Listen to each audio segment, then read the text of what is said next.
I really enjoyed the season of Mushoku Tensei. Like I said in my previous video about Mushoku Tensei, I do believe Mushoku Tensei is one of the best isekai anime of all time. But seeing as this is the godfather of isekai anime and many isekai are inspired by Mushoku Tensei, I'm not surprised because the quality in the writing is always superb. I think this is the first time I've ever watched an anime about a main character suffering from erectile dysfunction and getting over the psychological trauma to restore his family jewel. A big negative of season 2 for me was the drop in quality. I don't think the animation was as smooth, a lot more still frames compared to season 1. I think part 2 of season 2 definitely improved in the animation, but definitely nothing compared to season 1. I hope season 3 fixes that problem and it goes back to the quality that I was expecting, like in season 1. I loved all the story plots with Rudy meeting up with Sophie again and eventually getting married to her. Rudy meeting Nanahoshi and her whole storyline of trying to get back home to the real world or their world.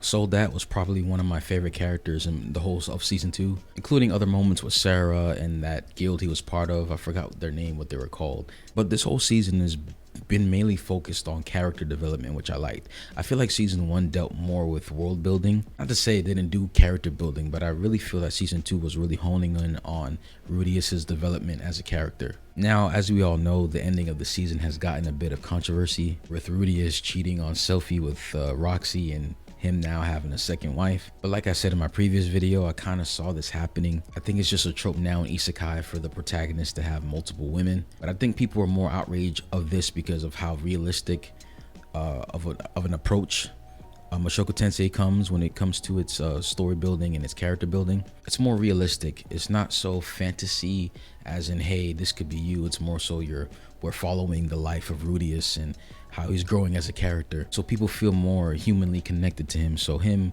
having another wife cheating on Sophie, I guess it affects more to people because they feel like he's more of a realistic character. But again, I saw it coming. I think eventually Eris, when she comes in season 3, I think he'll have a trifecta of wives. I just see that happening. I don't think that Eris is going to be left out of this marriage with Rudius. I personally don't like it. I don't agree with polygamy, but that's just me. But I'm smart enough to understand why they allow it. In this world, it's kind of like the old world and that we live in which polygamy was very accepted in centuries ago. Even in the Bible, biblical times, polygamy was accepted, though it wasn't God's preference. It was there. Roxy definitely is one of my favorite characters. I do like her a bit more than Sophie, though I will say Eris probably takes that top spot for me. And I think it's very rare that you have main characters in anime that having a family and having a baby, a child, is actually part of the main story. Usually we'll find with a lot of anime that's catered to young boys, or just anime in general, that having a family, the wife and the kids,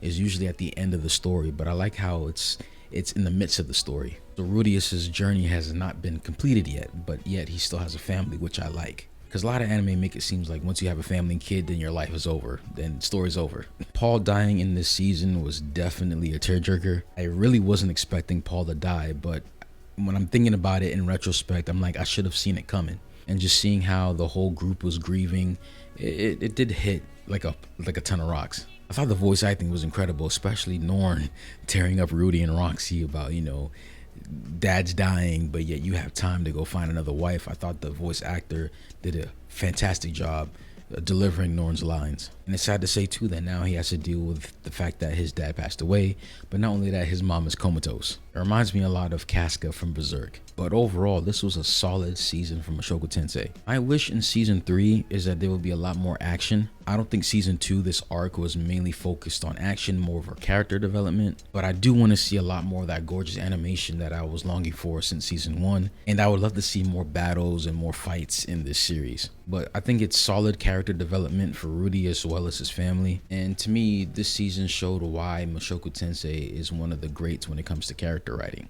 and why it's in my top 3 of favorite isekai of all time. What do you guys think about season 2? Please leave your thoughts and comments in the comment section below. Like and subscribe to the channel if you guys found this video interesting, and if you're interested, please check out any of these videos here, and I will see you guys in the next video. Peace.